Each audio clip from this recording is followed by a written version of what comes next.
Respected parents and students, this video is especially for PN number and upper ID. So, Ministry of Education for UDICE website database system student details to mainly maintain koribo lage. So last 2 বছৰ পৰা government এইটোৰ ওপৰত যথেষ্ট গুৰুত্ব দিছে। তো প্ৰথমত আধাৰ ID নহলেও আমি ষ্টুডেন্ট এড কৰিব পাৰিছিলো, কিন্তু এই বছৰ আধাৰ আইডি নহলে এড কৰিব নোৱাৰি, যেহেতু এইটো ইউনিক নাম্বাৰ। তো আধাৰ নাম্বাৰে দি ইউনিকনেছটো আইডেন্টিফাই কৰা হয়। তো এতিয়াও দেখা গৈছে আমাৰ মোটামুটি 4-5জন ষ্টুডেন্টৰ আধাৰ কাৰ্ড আমি পোৱা নাই। তো আমি অলৰেডি গাৰ্জেন ৰেসপেক্টেড গাৰ্জেনক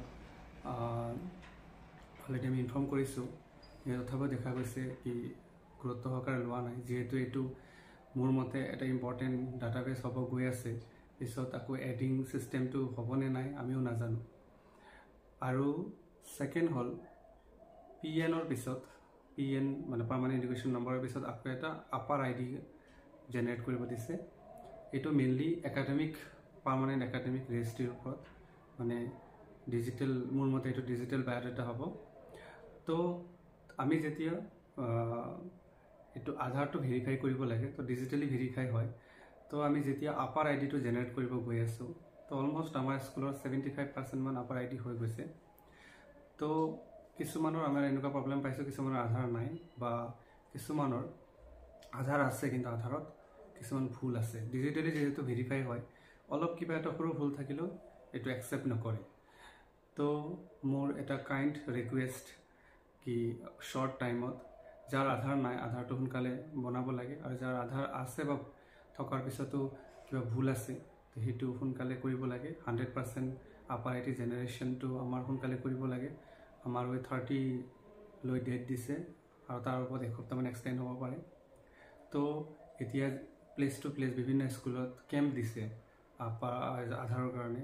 তো যিবিলাক ষ্টুডেণ্টৰ এতিয়া পৰীক্ষাও শেষ হ'ব, তো যিবিলাক ষ্টুডেণ্টৰ আধাৰ নাই তেওঁলোকে নতুনকৈ বনাই লওক, আৰু যিবিলাকৰ ভুল আছে তেওঁলোকে কাৰেকশ্যনটো কৰি ল'ব লাগে, কাৰণ ষ্টুডেণ্ট ডাটাবেছটো খুবেই ইম্পৰ্টেণ্ট।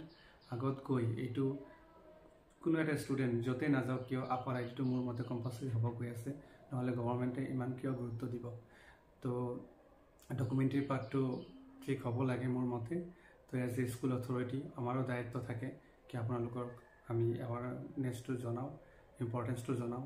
কিবা এটা প্ৰব্লেম হ'লে, মোৰ ষ্টুডেণ্টৰ প্ৰব্লেম হ'লে মোৰে ভাল নালাগিব, because I am so' much serious with our student. তো এই 15 দিনৰ ভিতৰত এই প্ৰব্লেমটো ছল্ভ হৈ যাব লাগে। আমি আশা কৰিছোঁ আপোনালোকে গুৰুত্ব সহকাৰে ল'ব। Thank you. জয় অসম, জয় হিন্দ।